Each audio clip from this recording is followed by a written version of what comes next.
Uh, Good afternoon, everyone.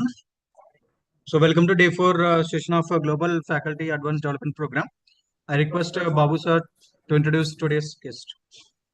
Sir, please continue. Okay, thank you, sir. Good afternoon, all. A warm welcome to day four of Global Faculty Advanced Development Program, organized by the Department of MBA, Acharya Institute of Graduate Studies, Bangalore. I am Dr. P. Venkaya Babu Pratipati, coordinator of Global Faculty Advanced Development Program. It's my privilege and great honor to introduce today's distinguished resource person, Dr. Jayanta Banerjee, sir.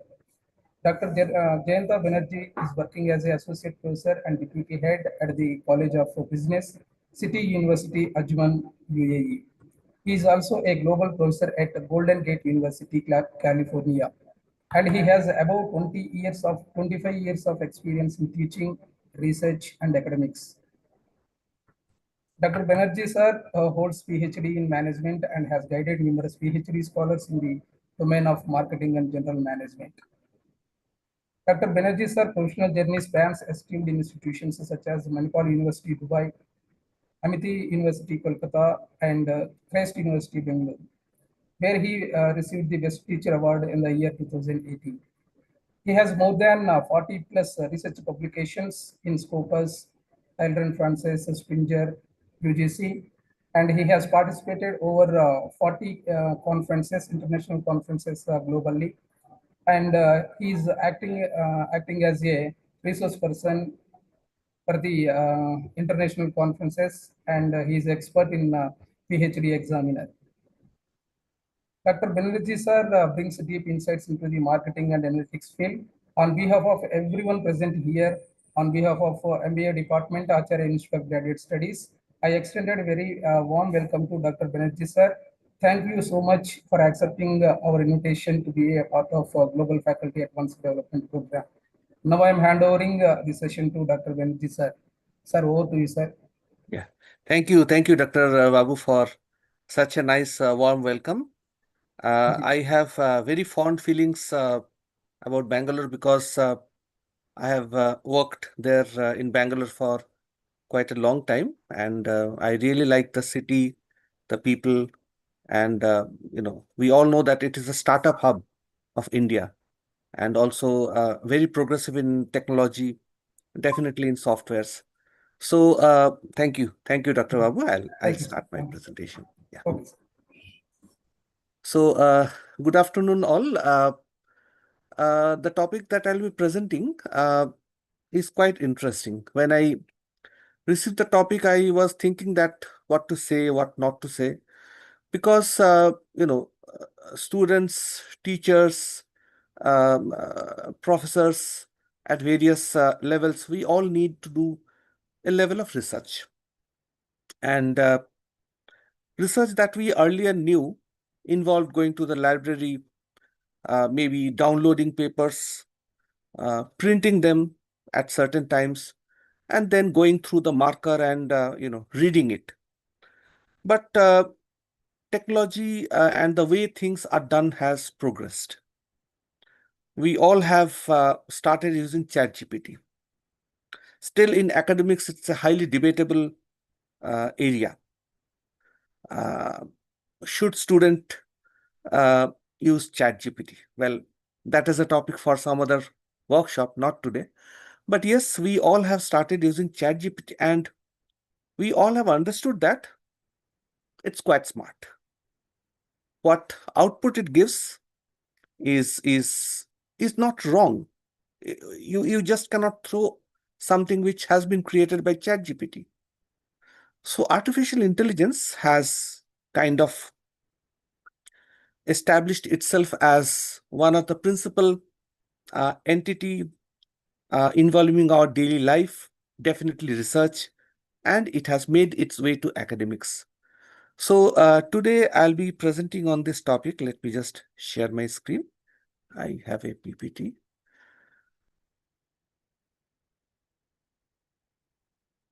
Yeah, I think I got that.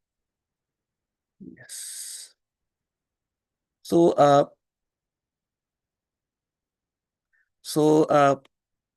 I'm working in UAE. like Dr. Babu said, artificial intelligence is used tremendously. Tremendously means quite tremendously, where we see that food delivery is done by robots. Actually, there are dedicated tracks on the sidewalks, on the footpath. There are dedicated tracks which are meant for delivery robots.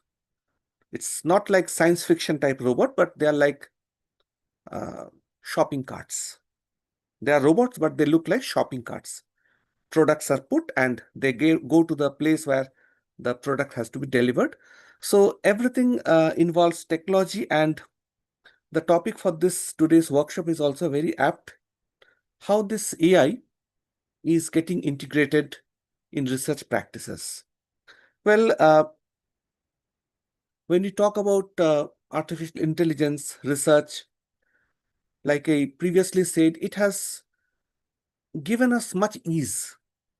The papers which we were reviewing manually, maybe reading, underlying them, highlighting them, are being read by some software or some AI tools. So creating smart insights, sometimes some informations we used to omit or overlook.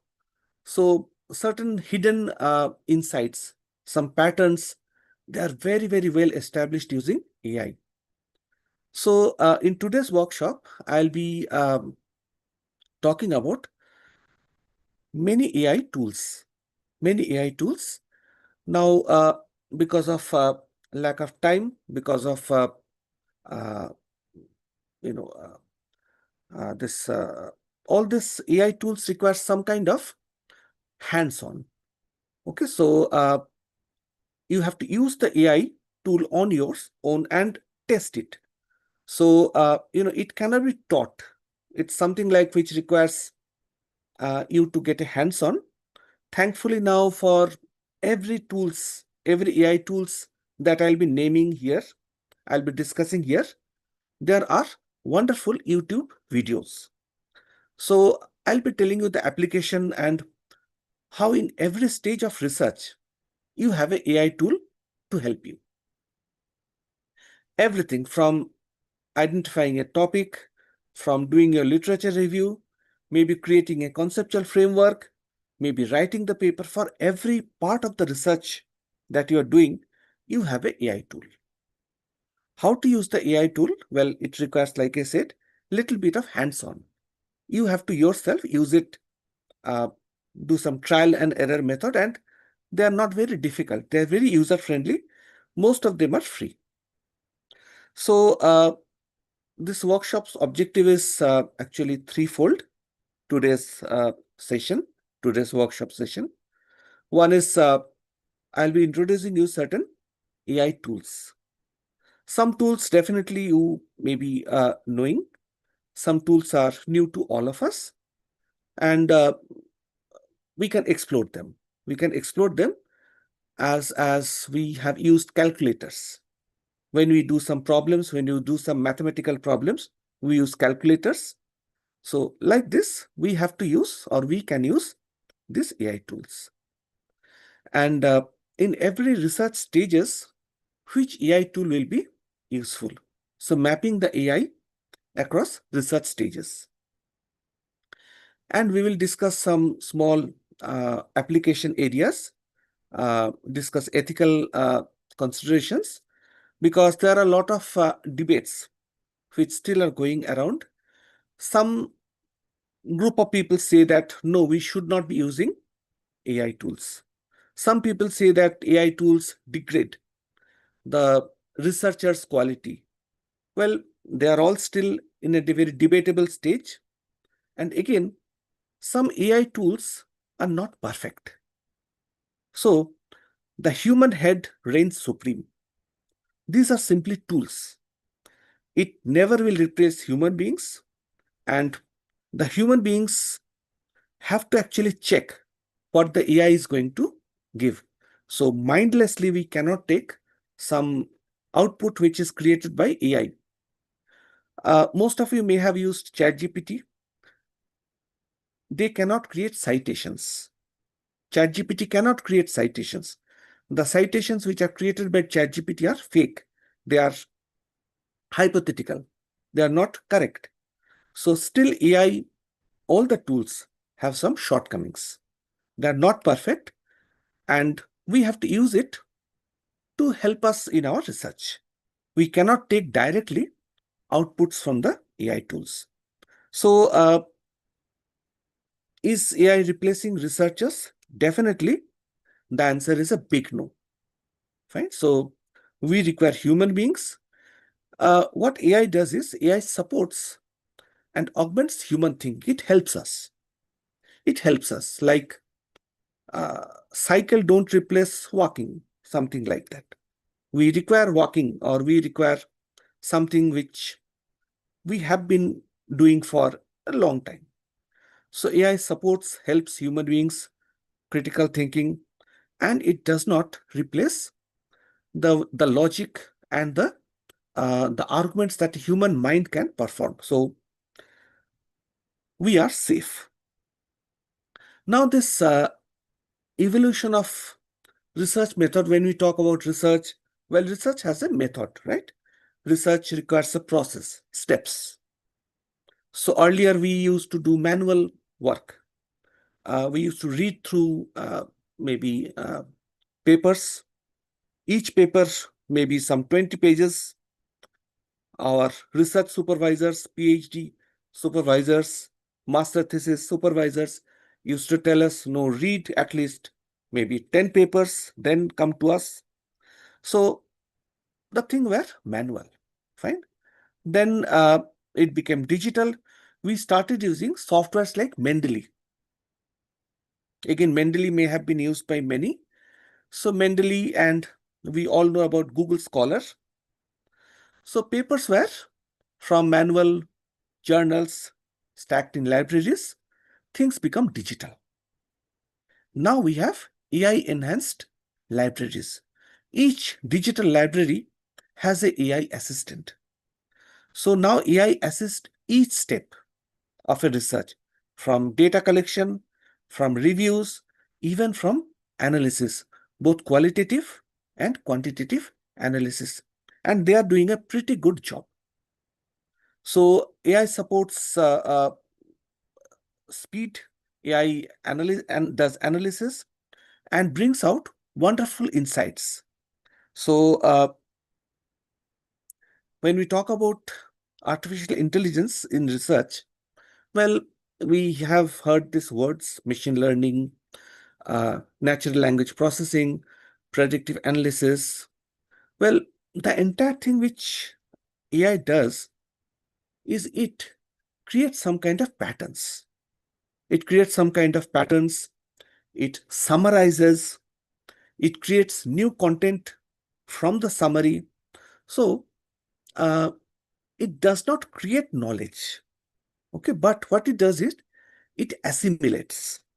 Suppose there are 200 papers spread across various journals, spread across various repositories.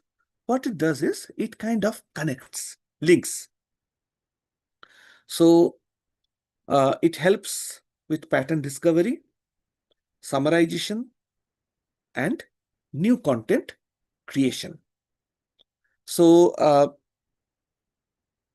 one big question which must be coming to your mind is, are these methods accepted in academic publishing? Well, now publishing is something which again is a very touchy spot, right? We have to publish. Publishing is difficult. How to publish? Well, all those things. When I was in Christ University in Bangalore, well, this was one big touchy area. How to publish. So it was a stress area, okay, especially for professors. Now it has come to students also, because students also has to publish. So are these methods accepted in academic publishing? Yes, it is accepted, but I'll be talking about it. There are certain guidelines, something which can be done, something which cannot be done. So every publisher, starting from Springer, Sage, Elsevier, maybe Indus Science. All these different publishers, companies have their policies created for using AI. So AI, I'll talk about those as we move on. So the first thing that I'll be discussing is about literature review. Now, generally, when we start, we want to start doing a research, first we read papers in the area that we think is of interest to us. So we do a literature review. Now, there are different literature review tools. One of the wonderful tool is Research Rabbit. It maps literature visually. I'll be showing it at the end of the presentation, end of the slide presentation, how this Research Rabbit works. So it helps in identifying related research papers. And then there are other AI tools, Connected Papers. It shows citation relationship, which paper cites which other paper. Suppose each paper has some citations, right? So this paper, which other paper have cited this paper? So it again creates a very nice linkage. There is another AI tool, that is Elicit. It suggests relevant papers via GPT-based search.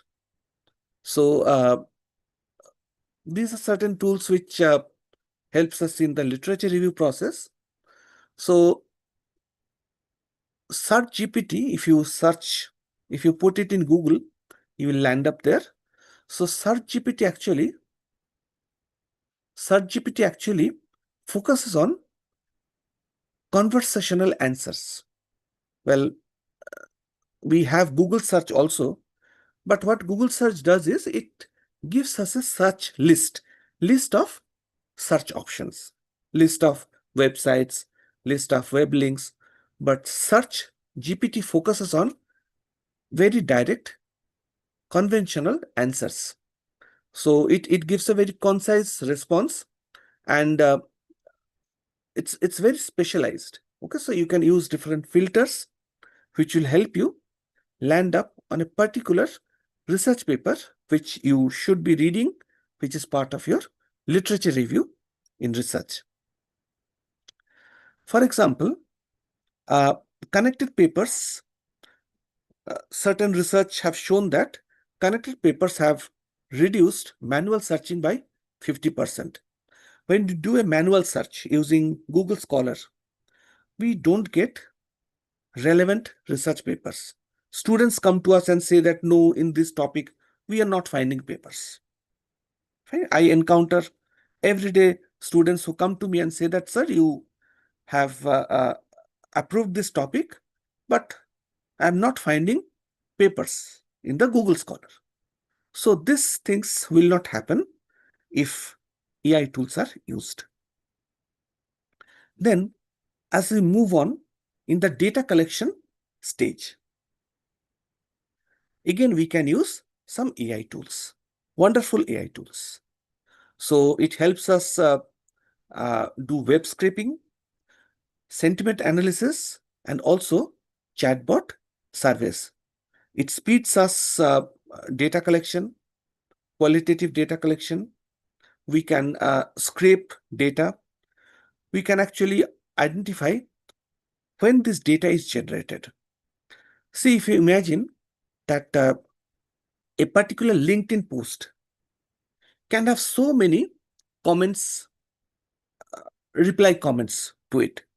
So these are real-time data which can be analyzed for bringing certain insights.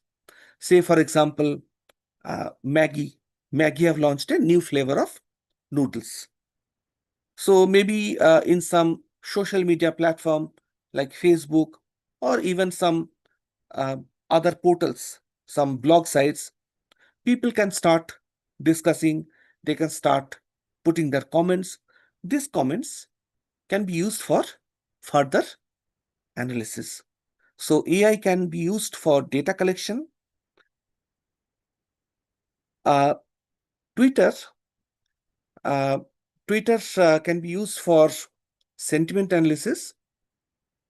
Again, one research has showed that 1,000 tweets are analyzed using GPT sentiment model. So in a concise way, I have tried to mention the stages. Well, like I said, each of these tools requires hands-on experience, and each tool will require maybe 1 or 2 hours to get used to. But we are trying to get a more, kind of holistic view of the tools and the potential of the tools. So this GPT model, it can be used for analyzing tweets. So there are 5 stages, just a summary preview of it.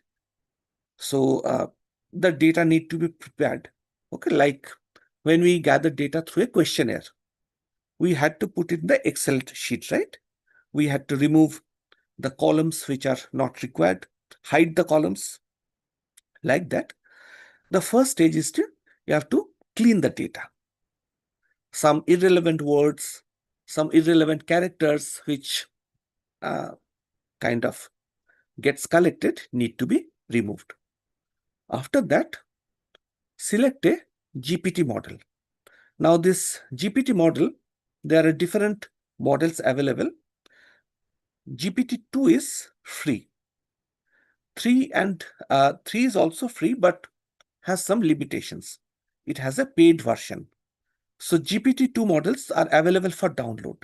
Okay, I have added the link here. So it's an open AI community software. And this GPT model 2, it can be fine-tuned for very good sentiment analysis. So maybe at the end of the session, you can, when you have time, just have a look at this model, how it works, right? So this model need to be trained. Certain filters need to be applied, and which sentiment is positive, which sentiment is negative. So some kind of, you have to kind of create certain skills in that. So after training the model, the data has to be run. Data can be huge data. Okay, so big data like 10,000 tweets also can be done very quickly. And then this model, this AI tool will give the result that, how many people are positive about this, how many people are not happy with certain things. So they will give some kind of analysis. So Twitter sentiment analysis of eco brands, anything. The data can be downloaded and these models can be used for running the analysis. So there is a video for it. I have added the link of the video. Maybe I'll not play it because I'll move forward.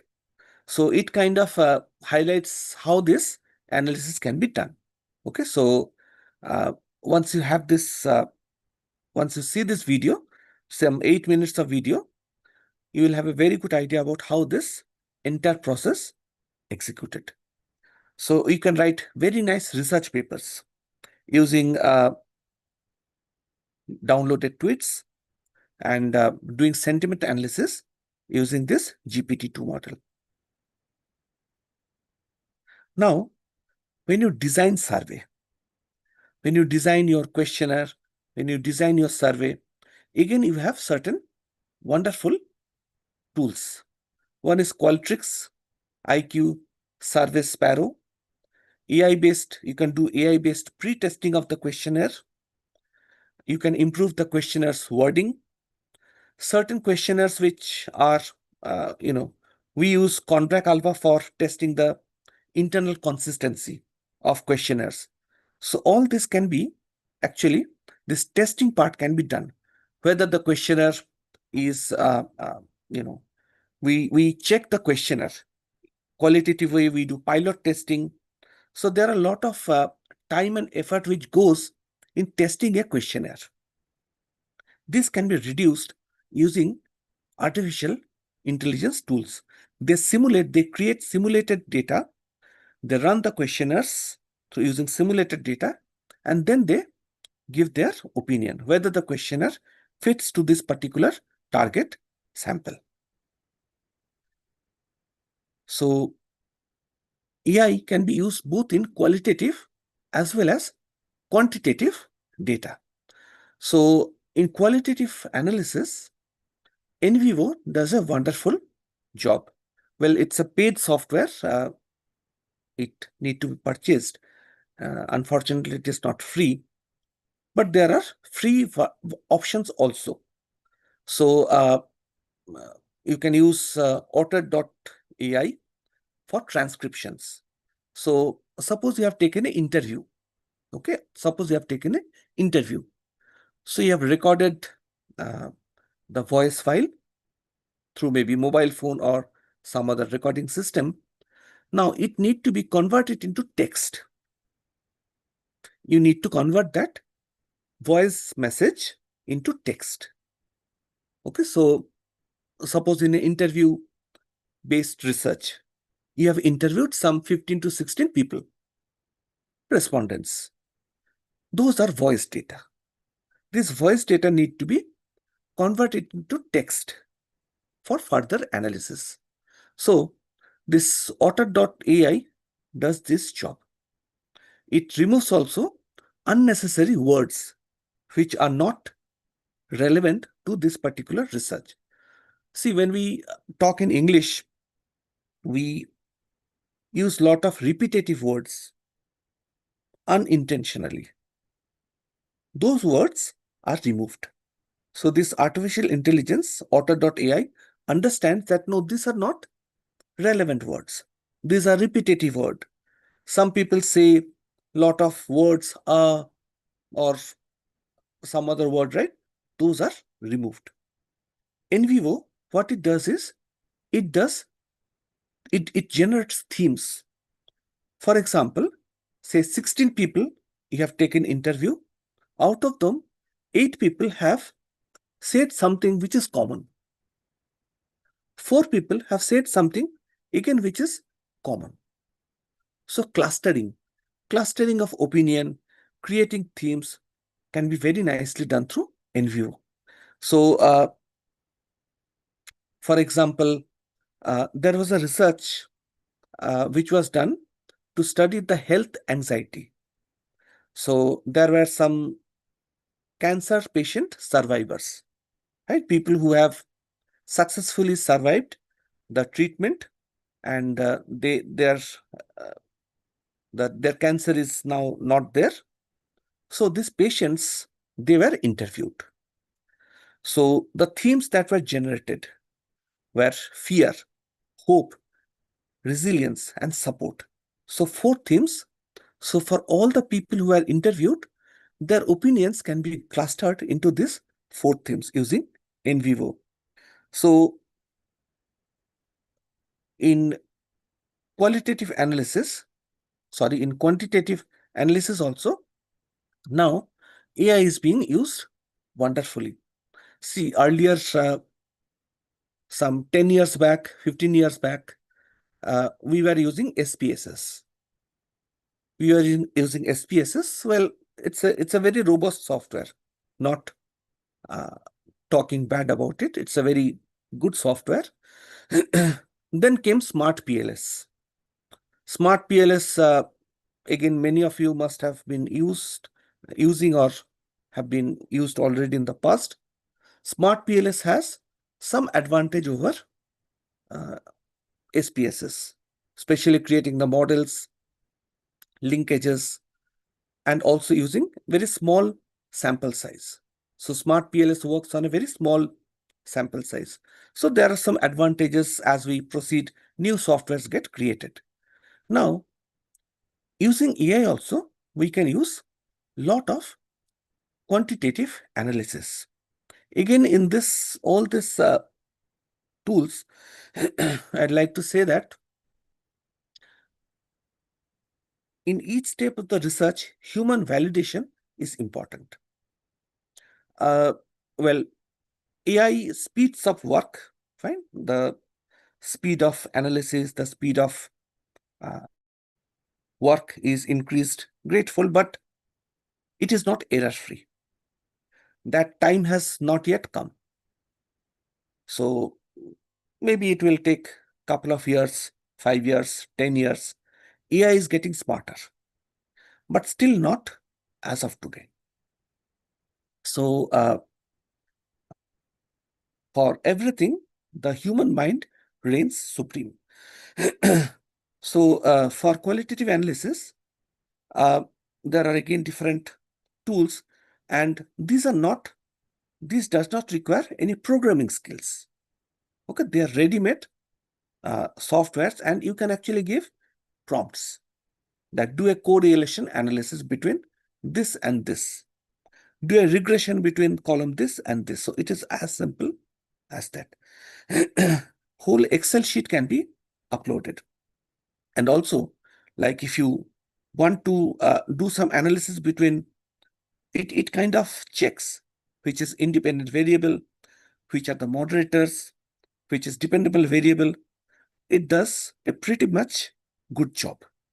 So qualitative analysis, it is suitable for non-coders.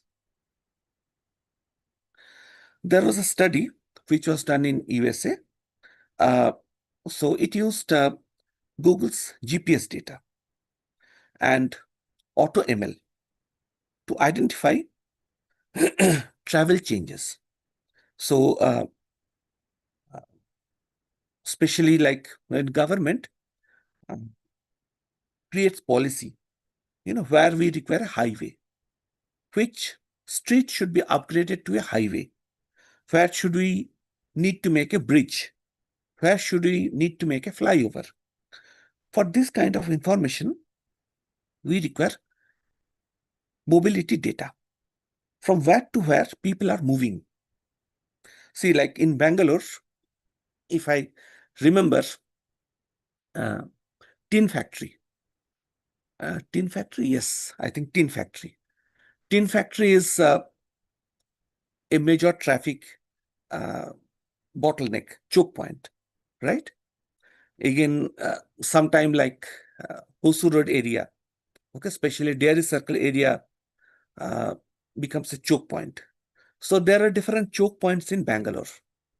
So when a government wants to decide where to make a flyover, new flyover, or should we invest in a ring road, which kind of create some kind of traffic diversion. So this kind of data analysis can be very well done using AI tools. Okay, so it requires some GPS data, which can be got from mobile service providers. Okay, so how many people are moving in the city, from which direction to which direction? So AI can also be used for systematic review. We say that systematic literature reviews, right? We have robot reviewer. Generally, when we have to do literature review or systematic review, reading the paper is very difficult. Sometimes, honestly speaking, we only read the abstract. From reading the abstract, we find out that what is the paper about, what is the main finding, what is the gap.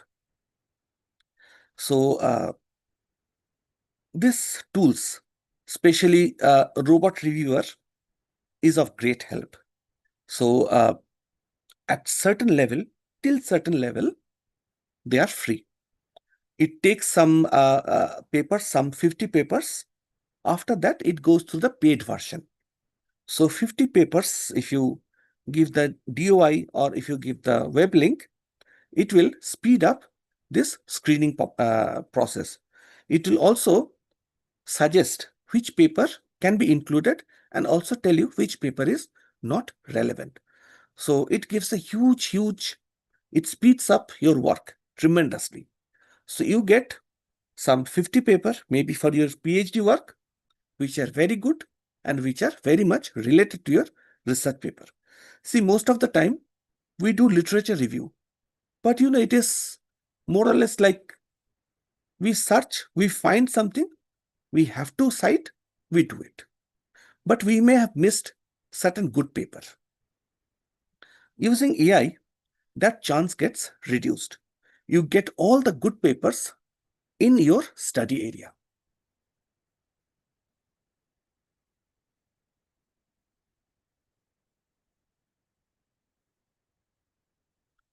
Now, this is one thing which maybe everyone is doing, writing with AI. Well, yes, we have been doing it. Everyone uses ChatGPT, but they're doing a pretty good job. But the thing is, again, the content which is created by AI get flagged. There are certain softwares like Turnitin. Turnitin has an interface which checks AI content. So maybe the draft can be written, or it's up to the researcher actually. But using GenAI, maybe ChatGPT, so especially writing summary, or maybe you have some literatures which are there, you can ask the ChatGPT or generative AI to kind of summarize, make it concise, make it within 50 words. Then you can try writing it in your own way. So this can be used as an assistant. I always prefer to call AI as assistant. So it should be an assistant and used like an assistant. Okay, so drafting summaries, maybe writing conclusions, okay, or maybe kind of writing significance of a particular paragraph which you have given, or maybe reviewing a particular document. Those kind of assistant related work can be done beautifully using AI. One area which AI does a good job is writing grant proposals. Well, when you submit some research proposal, maybe to this AICT or UGC, or maybe some other granting organizations for your research, this AI tools can be used. So, but the human researchers should refine it as per their specialization, because see, we have studied a particular skills. We have gone through different stages. We have come to this stage: master's degree, PhD, professorship. So we have gone through a very in-depth process. But AI gives results which are very snappy, but they require refinement. They do a horrible job if the content created by AI is just given. The human researcher should have, definitely they have domain expertise, they are specialists in that field. They should review, they should refine, and they should check whether the content is correct or not. So this is one very important part of the research process. But yes, writing grant proposals or drafting proposal documents is one application area where we can use AI for writing assistantships.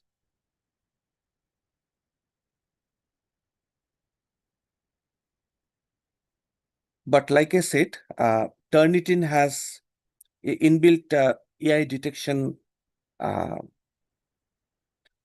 tool. So AI detection content should be paraphrased, should be rewritten, or else, well, it creates embarrassment, right? So just creating content using ChatGPT and submitting it somewhere creates embarrassment. So we have to be careful to make the changes so that it is not a AI, it is not visible as a AI written content. So this is something which we all have to take care. We can use AI as a tool, as an assistant, but see that we don't take as it is that particular content. We don't use it as it is, right? We make changes as per our domain knowledges. Ethics is one big area. Like I said, some people totally are against use of AI.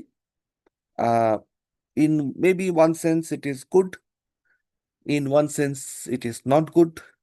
So this is one area where academicians, researchers debate and they discuss and they have different thoughts.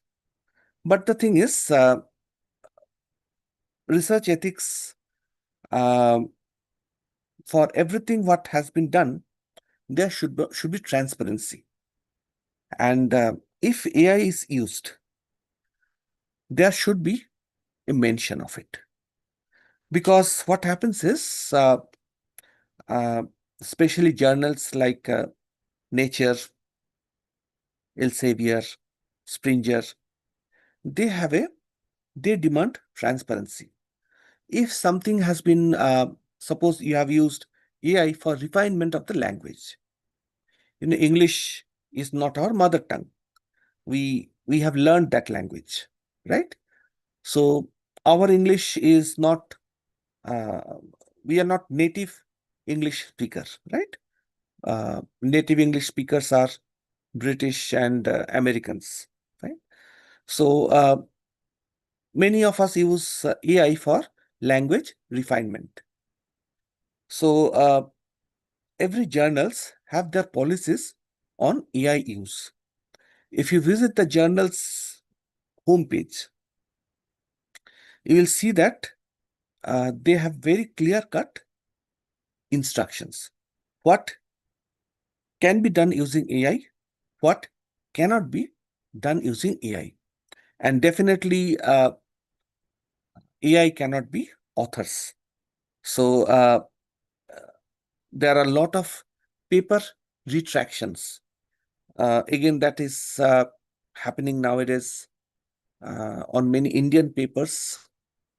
There is a website also, Retraction Watch. Okay, I think it's a website which kind of mentions the papers which are retracted. So maybe because of AI content or because of maybe some kind of issues with data or analysis. But the thing is, as researchers, we have to be a little careful. Okay, we should not be too greedy. To simply put, we should not be too greedy. The human intellect reigns supreme, right? So whatever is created by AI should be validated and should be kind of moderated by the human mind. But when you look at some advanced AI tools, now till this part, I have spoken mostly about general AI tools. Okay, so for your literature review, for qualitative analysis, creating themes, for your quantitative analysis, for writing the paper, everything can be done using certain basic AI tools. Very interesting AI tools. Some are free, some are not free, but the thing is, you can create an entire research paper, an entire thesis using AI tools. So some advanced tools in research, which also I'd like to mention. So these are actually, most of them are paid. So one is Semantic Scholar. So see, when we start with research, we are perplexed with identifying the variables. Which is the variable, how it is linked. Do we have a research paper on this variable? It requires a tremendous amount of work, tremendous amount of time, which goes on manual work. The creative mind comes to rest and we start typing in Google Scholar. Well, Semantic Scholar does this very deep research mapping. Similarly, there are other tools which does this analysis, mainly combining quantitative results. We have Meta Digest, we have Open Meta. Some are, very good, and they are proprietary softwares. Not all are open sourced. So that is one area where we are stuck, because if university does not fund purchase of this software license, then we cannot use it. So we have some limitations on this. For example, one research paper used Meta Digest, okay, to extract visual data. So clouds, this different country or different regions have different cloud formations. Now actually monsoon is setting, or it has already set in certain parts of India. Well, these satellite images of clouds can be actually analyzed, that in which part of the country, how much square kilometer of cloud formation is happening, how much is the cloud water content, maybe some more data from this satellite images. So Meta Digest extract this visual data and they give results. So not only cloud data, actually City University have a dental hospital, BDS are taught there. So, teeth, this X-ray of the teeth, how like, suppose at what stage you need to do some preventive, some kind of dental procedures. So this X-rays of different patients help us tell that at what stage some kind of intervention should be done. So it kind of analyzes visual data. So any amount of data it can handle. Then one beautiful area which AI does is it connects interdisciplinary research. Suppose, for example, in your institution, you can have different schools, right? Maybe law, for example, right? There is school of law, legal studies, and there is school for media studies. Media studies is something with television, public relation, all those media related activities. Legal studies or school of legal studies is about law. So these two different schools can have some joint research, interdisciplinary research. So AI again connects different domains via topic modeling. I advise bridges how this two different schools or two different ideas can be merged and a new idea, new model or new study can be done.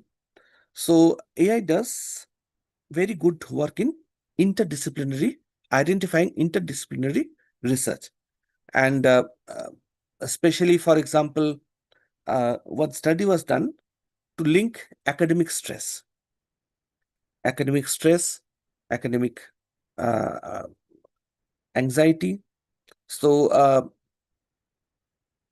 especially for school children, it was observed that during examination, they become highly stressed, and because of the stress, they underperform in the exam. So kind of fear. If you remove the fear, you can do better. But for especially school children, this exam phobia brings down the performance level. So mental health and education, these are two different areas. One is academic performance and another is mental stress. But see, these two different areas, domains, are interconnected. So again, there are different tools which can be used for this kind of interdisciplinary research. ChatGPT plus Excel can be used in Tableau GPT. Fine, Tableau many of you have used.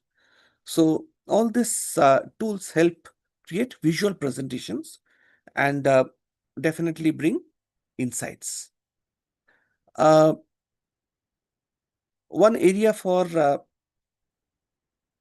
thesis or students who are into research studies, well, Tableau GPT visualizes 3 years of survey data, and they create dashboards. Okay, and these dashboards help summarize a lot of data through visual ways. Tableau and Power BI, they are very similar, right? They create dashboards. So it helps in presentations. It helps, kind of, if you are giving some Viva, it kind of gives a very good insights. In one particular screen, you have all the data, maybe pie chart, maybe some other data representations. So Tableau does a very good job in data visualization through dashboards. It uses AI. It helps researchers to kind of make the data more concise and compact. For grant, certain tools are there. Especially, you can look at AI Fund Finder. So Germany funds a lot of research in retail. So Bangalore has a lot of shopping malls. It has a lot of organized retailers. So if you want to find which company, which organization is giving the fund sponsorship, well, again, there are good number of AI tools.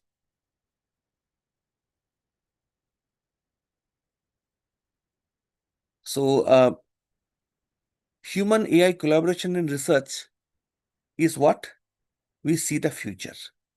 So research is not only done by the researcher, but AI should be your companion. So AI, human beings are definitely there. So they cannot be replaced. So researcher kind of thinks on the idea and AI drafts. So AI is something like an assistant. So when you talk about the future, when you talk about what we are going to expect in the very near future, well, it works like this. Right? So the research belongs to the researcher. The AI is just an assistant. So there are certain controversy which happened actually. You may have come across this particular area. So ChatGPT was listed as author on a research paper. So it was kind of highly criticized. It was in a Chinese paper. So ChatGPT was named as a co-author. The paper got published, but later, because it violated ethical standards, ChatGPT is not a human being. It cannot have ownership. It cannot have ownership to anything. Fine, authorship or ownership. So the paper was retracted. So there are very global concern over this authorship. So it's a very evolving landscape. Now a researcher had to balance, right? A researcher have to balance between creativity with ethical responsibility. Just doing some draft work using ChatGPT, no. Papers will not get published. Never. So the researcher should use AI as a tool and just not take the output as it is. Certain guidelines from the website home pages. Well, Nature, they broadly mentioned no AI authorship in the homepage author guideline. Elsevier, disclosure mandatory. What has been used, how the paper is created. So you have to disclose. If the method is being created by AI, well, you have to mention it. If language correction is done by the AI, it has to be mentioned. So Elsevier is little bit flexible.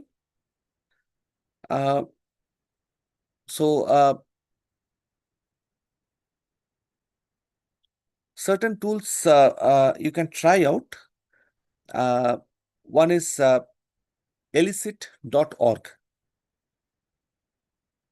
So elicit.org, you can ask questions, find answers from papers. So it's a very nice interactive website. Well, it has a AI in the background. Then explain paper. So you can copy paste some content from a research paper and you can put it in explain paper. I think it is also .org or .ai. It will explain nicely. See, sometimes some methodology we don't understand. In a research paper, the methodology part, well, we don't understand very well. What we can do is we can just copy that part, we can paste it there in explain paper, and we can ask it to simplify and make me understand. It will nicely say that, see, this paper I've used a questionnaire. This questionnaire has been used on this many respondents. So this many data is collected. So it will very nicely explain everything about the research paper, the part which has been given. Okay. I'll show you how to use Research Rabbit. So it's an AI tool. I'll kind of it's very simple. I'll just show it to you.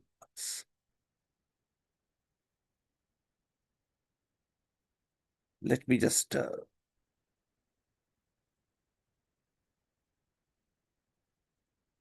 open the website.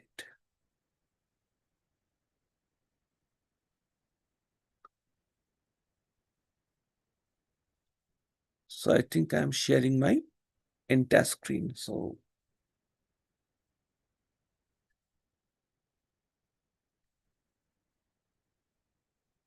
okay. So Research Rabbit, what it does is it kind of helps find literatures, connected literatures, right? So let me just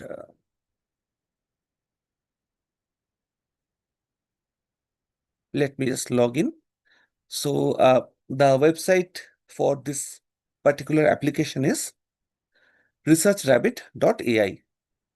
So you can actually use your organization email also, or personal email also works fine.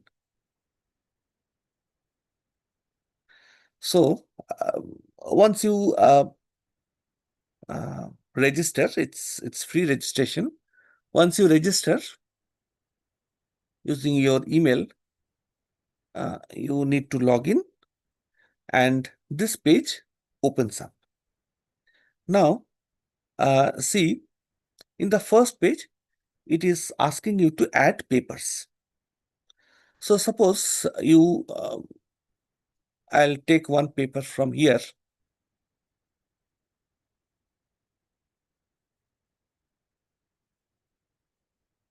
Okay, so I have taken the paper's title, copied the paper's title. So I'll put it here. Let me see. So in this particular, the Research Rabbit window is not open, sir. it is not open. No, Okay, wait.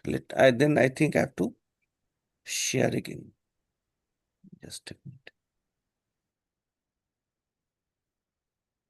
I'll share my entire screen. I think that will help.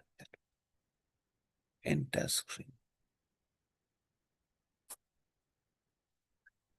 Is it now open? Is it now visible? Yes, sir, it's visible. Okay. I'll go back then. Huh? So this is the website. Now it has a AI model built in. Okay, and the website name is researchrabbit.ai. Now, see, when we start our research journey, what we do is we first, let me just open Google Scholar. I think here I have already opened it.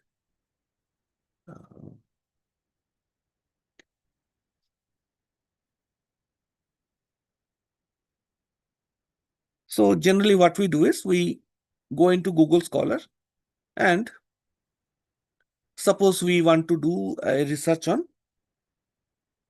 website design. Website design and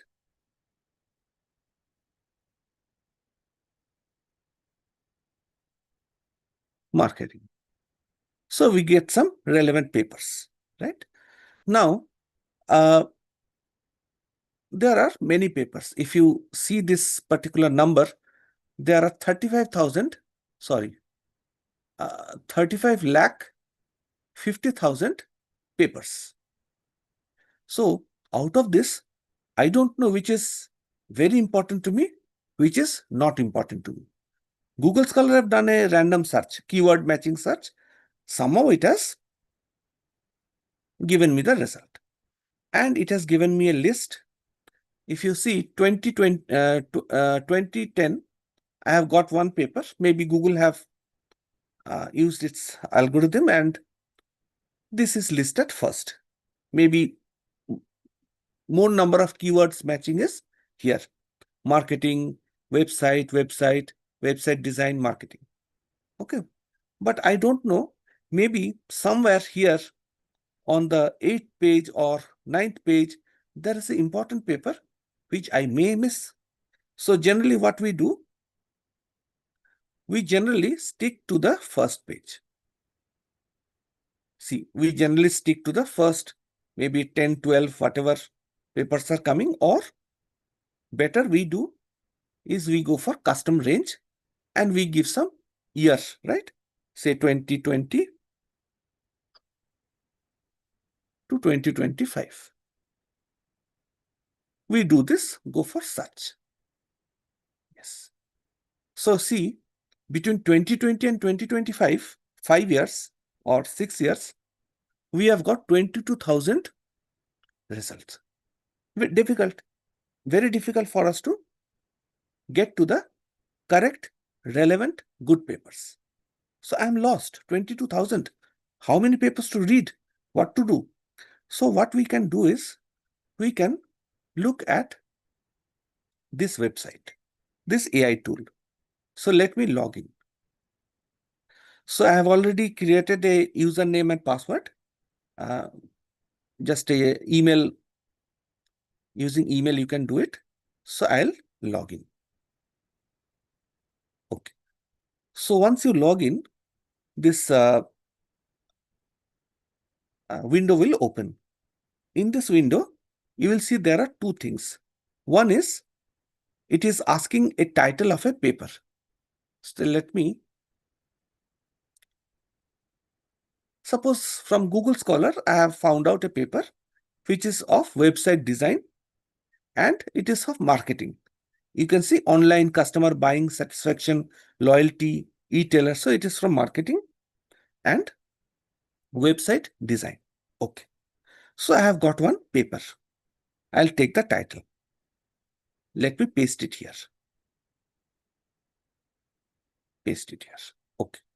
Now, see, there is another thing here. Connect to Zotero. Now see, connect to Zotero also you have to do. I'll show you what it is. Once you do the connect to Zotero, you can read the abstract of the papers. So I'll connect to Zotero.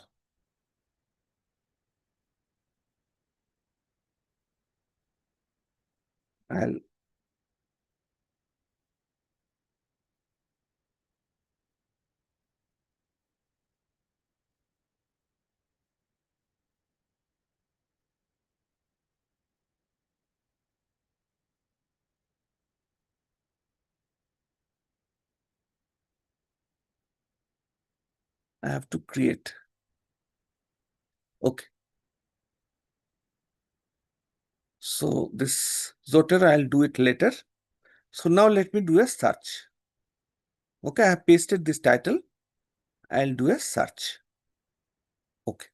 Now this window will come. Biomedical and life science. This is powered by PubMed. Okay.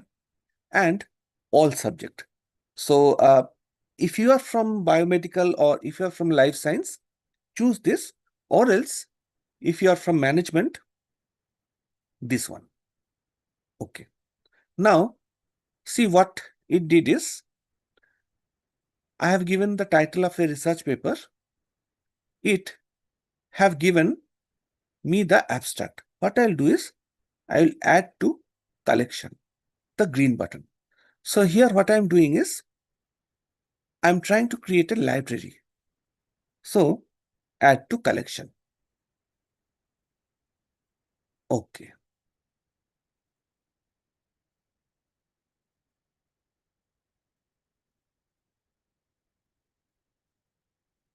Now, can you see this paper? It has come. Now I will add another paper. Okay. See, there is add paper. Now, website design and marketing, right? So suppose, for example, this is a book. I'll take the second paper. Let me see. Yes. So this is in Q2 journal, ABTCC. Okay. So I'll take this paper. So let me see. It has website and it has something to do with marketing, right? So I'll take this paper also. Okay. I have copied. Add paper. Search.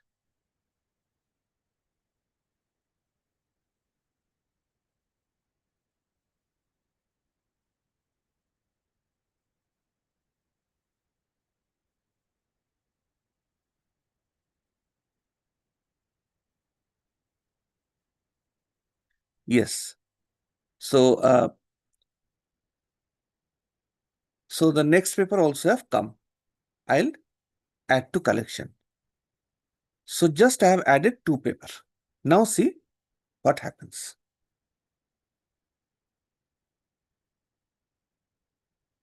Okay. So I have added only 2 papers. Can you see similar work? 1022 papers. This author who have published, who have authored these 2 papers, they also have some 14 papers. They are researcher, right? They are writing papers continuously. So let me see similar work. Okay. So now see, the AI has started working. Okay. Now see, so many things have come. So now I will not go to Google Scholar. So I have only given 2 papers. Now, if you see, we can add many papers. Suppose, for example, on this left-hand side, you get, if you click on this abstract, see there is a small box. If you can see, right? There is a small box which I clicked. See, you can uncheck, you can check. Okay. So actually you can, in a snap, you actually can read this. If it is relevant, you can add, or else you can deselect it.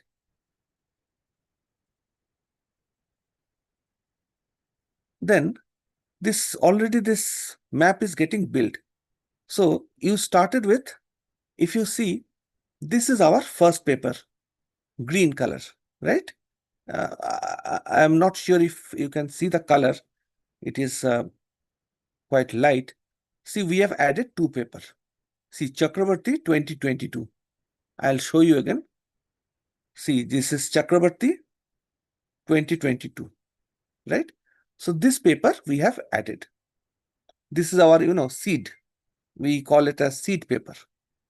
We have added another paper. See, this is another second green, right? If you see it, Rahi, see? Rahi, that is the surname, and 2020. See, Rahi 2020. These 2 we have added. Now, what it is doing is, it is trying to create a map. If you see the timeline, okay, you can see all this related paper. Now, one paper, see, one paper, you can suppose if you want to only stay in a particular timeline, right? You can, this is 17, this is 19, this is 14. So you actually can click on this paper, you have the abstract, and also for certain papers, you have this, if you can see, this PDF link will come. For some it will come, for some it will not come. So let us see if it is coming.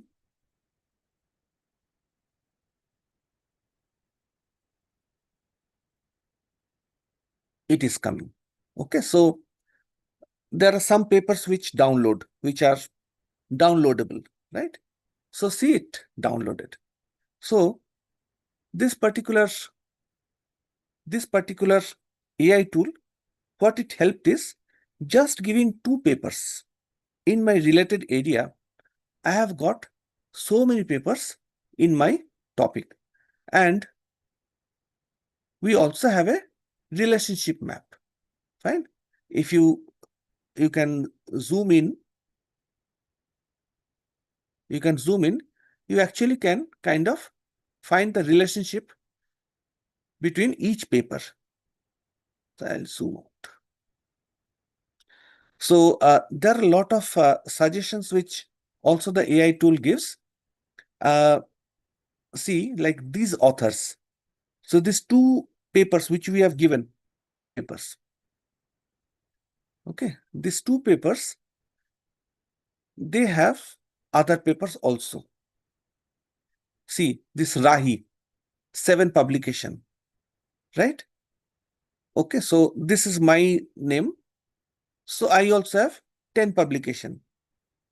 This is another of my co-author, Deba Chakrabarti, 42 publications. So, see, if you want to track, see, a particular author will write similar paper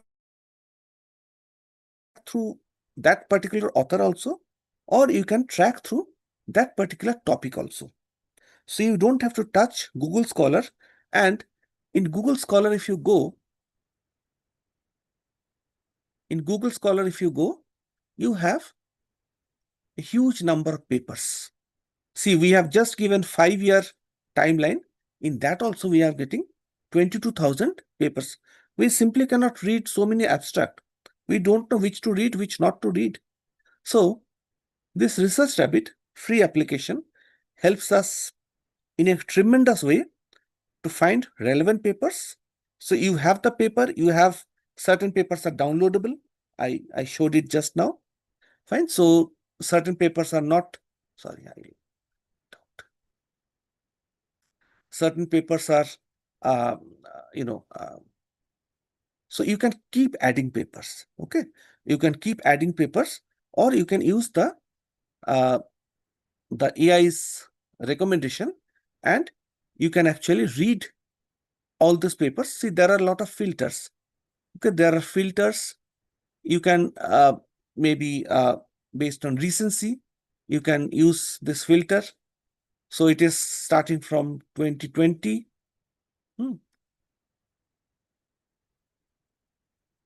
19. So this application is a very good application, which I just demonstrated, because each of this AI tool have tremendous potential. This one, Zotero is part of Research Rabbit. So you can create citations. You can create your own libraries of papers. Suppose you are working on 2 research papers. You can create folders. First project, second project, or maybe you are working on one is your research paper, one is your maybe class assignment. So you can organize your work. Okay, so Zotero also you need to register, free registration. You can read. See, we had some difficulty reading the abstract. Okay, so it's kind of very small area, right? So you can read in a better way in Zotero. It's kind of cramped. If you see reading the abstract here, we can read, but it's kind of very cramped up, small area. So this Zotero kind of, it's an add-on. It's an add-on. And using this both Research Rabbit and Zotero, your literature review part will become very organized and streamlined. Nobody can ask you question that this paper is not relevant. This paper, why you have taken, it does not talk about your research question.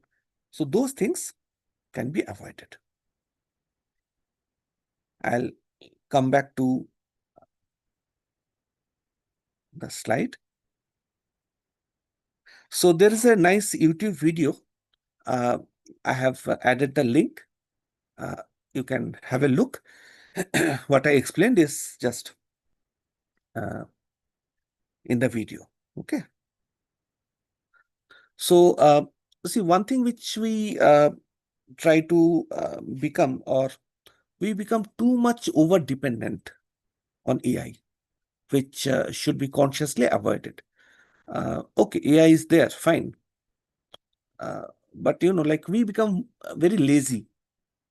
We stop thinking, we stop analyzing, we stop critically thinking on a particular research problem. So in that way, what happens is we lose on originality. If you look at research papers nowadays, actually publishing has become more difficult. See, I am also an associate editor for a reputed journal. Well, certain data are created in an Excel table. Very sad to say. It is not from any country, but even European countries, certain East European countries, Japanese papers, China, my God. Definitely Indians, Pakistanis, Sri Lanka. Just, you can understand, the data is just filled in an Excel sheet. There is no survey that has been done. Fabricated data. With that data, so nice SPSS, so nice, modeling has been done. So everything is good, but end of the day, this research are bogus research. They are not publishable. So originality, if nowadays the threat is from AI. So AI is able to write papers. They're able to analyze data, but they look like machine made. That human touch is not there. So over reliance of AI,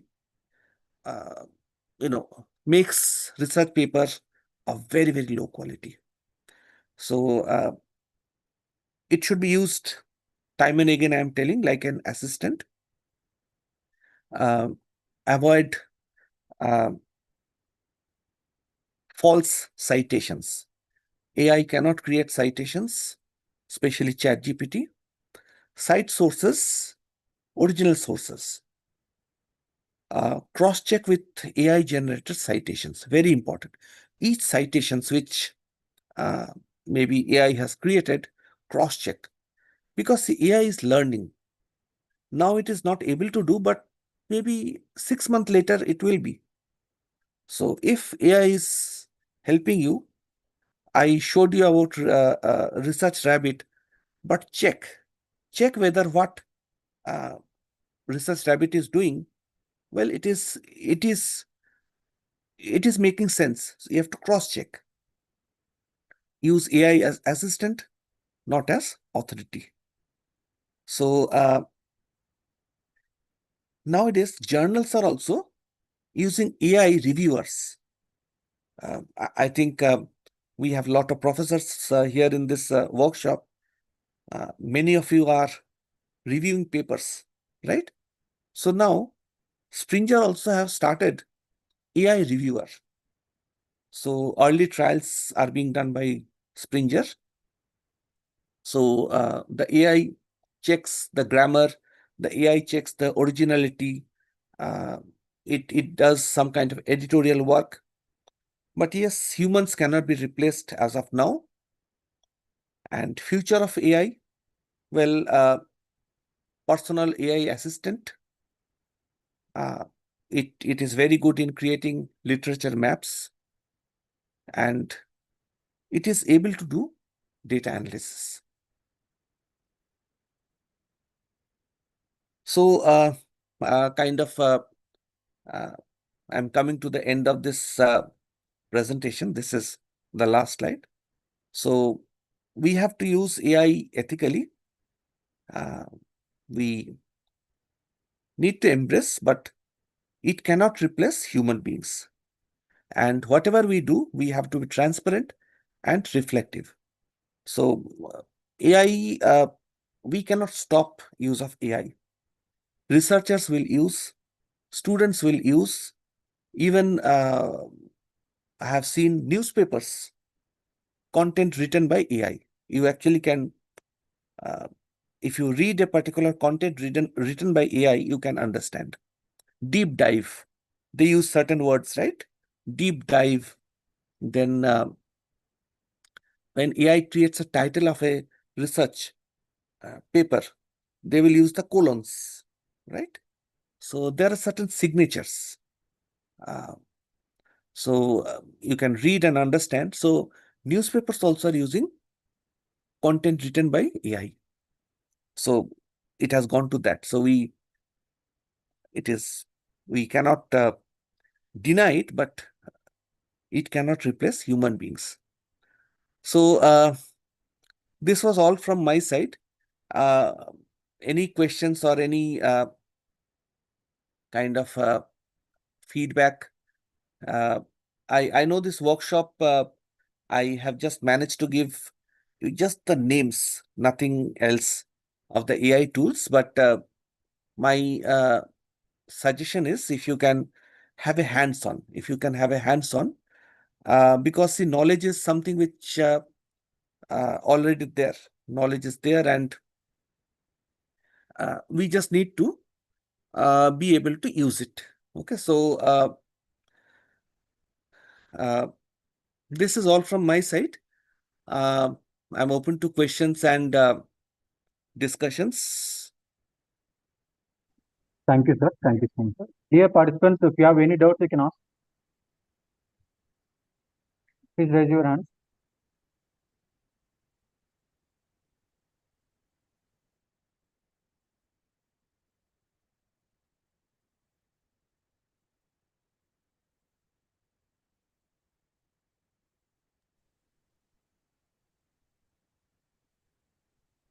Hello, sir. Am I audible, sir? Yes. So thank you, sir, for sharing your AI tools knowledge with all of us. These are really, really helpful for all of us for different research stages. Thank you so much, sir. Yeah. Welcome. Sir, Most welcome. yes, sir. Sir, I have one small query. Sir, we will be using different AI tools for our research purpose. But again, this Turnitin software is there. It will be detecting plagiarism and AI detection also. Usually, this journal people, they will be asking for AI detection 0%. Yes. Even though if we paraphrase the sentences, still it will be showing like humanized AI detection, something like that. So how can we avoid that problem, sir? Yes. See, my suggestion is for writing the paper, avoid using AI. See, research has different parts. See, one is like identifying maybe the gap. Okay, so when we start doing a research, we should not do a research on a thing which already the answer is there. So we have to find something innovative, something which has not been researched till date. So we have to find a research gap. So for finding the research gap, we can use AI. Then see, when we try to understand the relationship between variables, we generally have this independent variables, moderators, mediators, dependent variables. So how they're linked, and all these variables, do we have research papers? Drill down on those research paper, try to get some insight. So see, writing the paper is one aspect. But see, there are some other work which can be automated or can be used using AI. For example, like I said, identifying your gaps, doing some preliminary literature review, maybe creating some analysis using this thematic analysis using NVivo, or maybe using some nice visuals, creating some visuals using Tableau GPT. So these parts can be done through AI safely. Now, when it comes to writing part, well, one of the suggestion which I give to my student is, see, when we send a research paper to a journal, it goes through different level of iterations, different level of editing, re-editing, editing, re-editing. The paper which you have submitted after review n number of times, entire paper has been changed. So you can use ChatGPT or generative AI in the initial stage, maybe summarize, condense some information, then you have to paraphrase it. So paraphrasing, the best way to do is open the Word file and write in your own language. Then go for Grammarly. Grammarly is a nice online software tool. It's subscription based, but it's actually a wonderful job. So use Grammarly to check your grammar. It will not come in plagiarism. So create the first draft using ChatGPT. Second draft is your own paraphrased text. Third draft is use Grammarly, change the grammar. It will be safe. It will be a safe paper. Thank you, sir. Thank you so much, sir. Sir, shall I use Quillbot in the place of Grammarly, sir? No, Quillbot AI will definitely detect. Thank you. Quillbot definitely it detects. Okay, sir. Sir, is it possible to use all these AI tools for research grants also, sir? Yes. So there are certain tools, this AI industry is evolving. It's an industry actually. See, there are different companies who have created these tools. They also don't know the market potentiality. So now most of the tools they are giving free. See, ChatGPT when was launched, they did not monetize it. Now, they have this ChatGPT 4. You need to take a subscription. So as of now, most of these research tools, AI research tools are free. So as researchers, as academicians, we can take this advantage. Once these tools become popular, they are going to make money out of it. So you can definitely create your grant proposals with this certain tools. There are certain tools which can be used for finding grant also. So in which country, how much grant, what are the topic, even what is the last date, that AI will search and give it to you. And also it will give a template, or it will entirely create your grant proposal. Then you need to edit, you need to validate it, check whether the data is correct. That is the work of the researcher. Okay, sir. So what about Jotero, sir?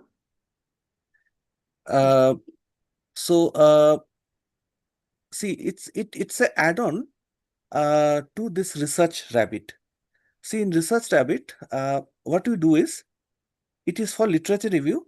We just give 2 papers, which we say as seed papers. Then this Research Rabbit will find the papers for us. Now, this one, Jotaro, what it does is, it is a part of Research Rabbit. I think it is the same company, 2 kind of application. So in Jotaro, you can create a library of different projects. Say you are working on two files, right? You are working on maybe 2 research papers simultaneously. You want to read the abstract properly. You need to kind of sort. You need to remove some papers from that list. So all this minor, it's an extension arm of Research Rabbit. So once you work on Research Rabbit, you will see that if you have that account also, Zotero, it will help you. Fine, it's very wonderful. It's very easy, nothing complicated. And it does a very good job on finding relevant literatures. Okay, sir.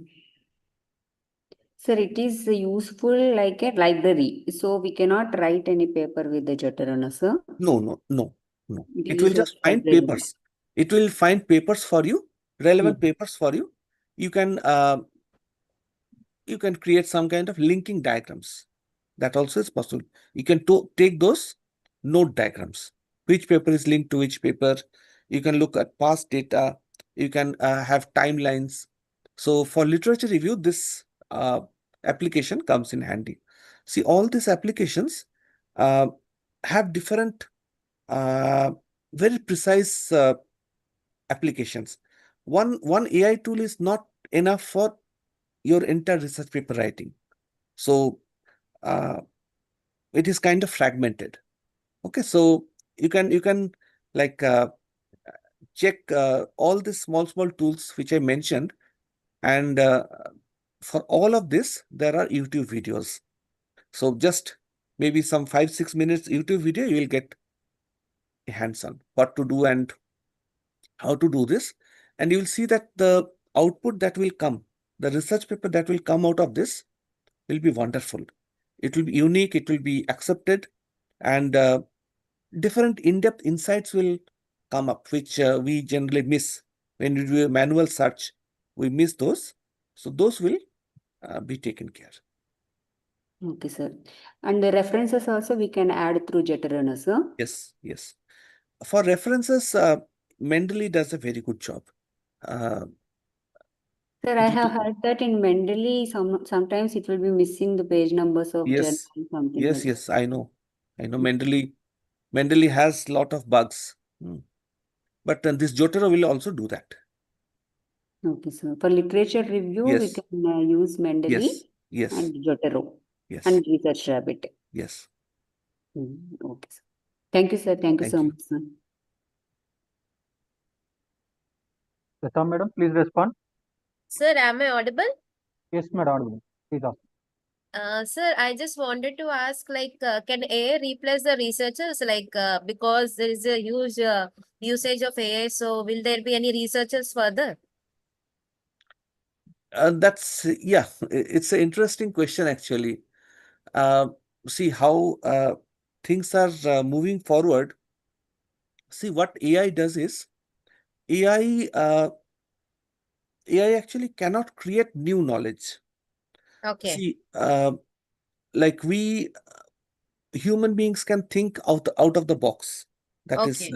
literally, we can connect. See, we never knew that a mobile phone will have a torch or a radio. Radio was a big device earlier time, transistor. Torch was Yes. having batteries, big fat, ever ready batteries. So we never could imagine that they could be clubbed in one device. Torch, television, mobile phone and radio. But see, somebody have thought out of the box and somehow they have linked. So this AI have some shortcomings as of now. Okay, because AI just find patterns. It just find patterns. Even machine learning works on that principle. Okay, it Okay. learns, it imitates. So this is happening in 5 years. So this also will happen in the next 5 years. So it works on a pattern matching system, AI.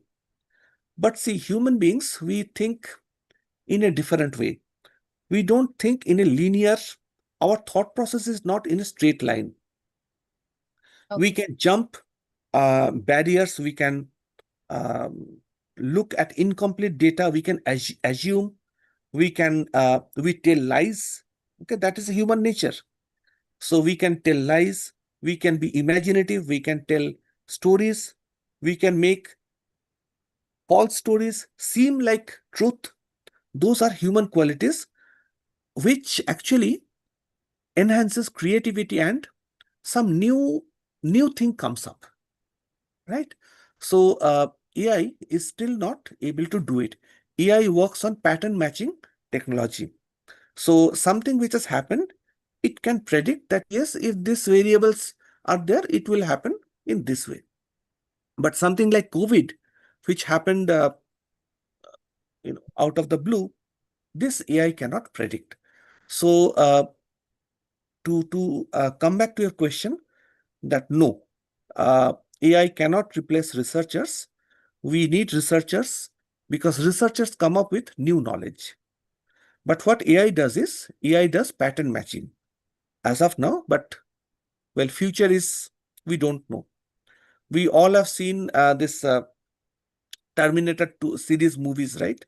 Where Yes. the robot comes from future. So it's something which we need to see. We need to be there and see what is happening.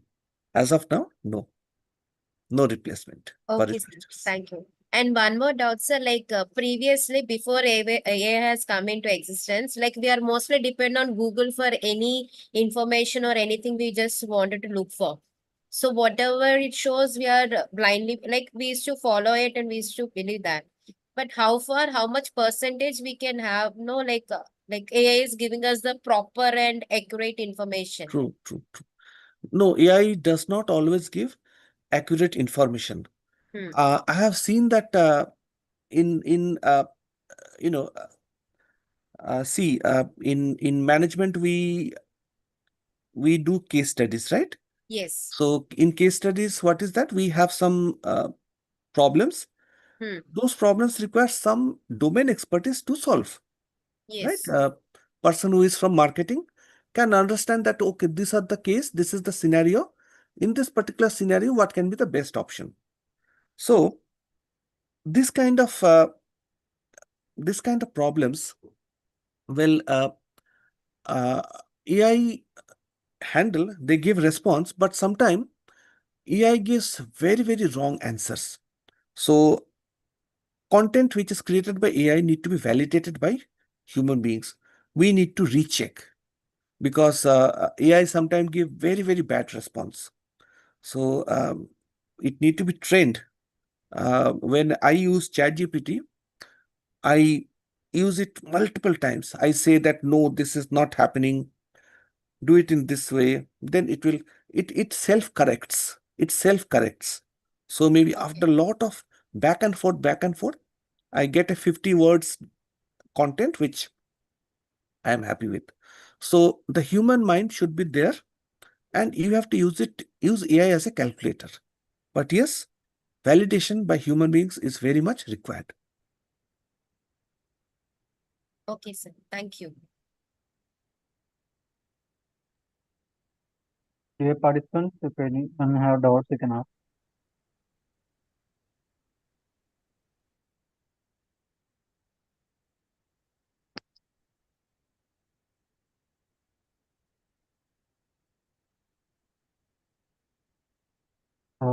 I request Madhu ma'am to give vote of thanks. Madhu ma'am.